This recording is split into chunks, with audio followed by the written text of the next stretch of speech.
उमेद महाराष्ट्र राज्य ग्रामीण जीवनोन्नती अभियानातील सर्व कंत्राटी कर्मचारी आणि अधिकाऱ्यांना शासकीय सेवेत समाविष्ट करावं या प्रमुख मागणीसाठी शुक्रवारी कर्मचाऱ्यांनी अमरावती जिल्हाधिकारी कार्यालयावर आंदोलन केलं।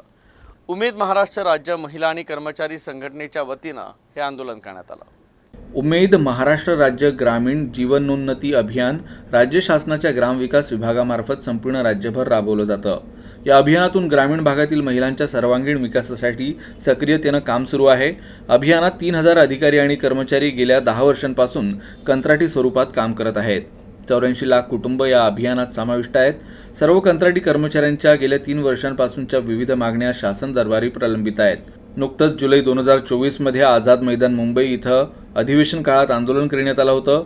दरम्यान सरकारनं लवकरच मागण्या मान्य करू असं आश्वासन दिलं होतं, मात्र अद्यापही मागण्या पूर्ण झाल्या नाहीयेत। त्यामुळे उमेद महाराष्ट्राच्या राज्य महिला व कर्मचारी संघटनेनं संपूर्ण राज्यभर आंदोलन सुरू केलं आहे।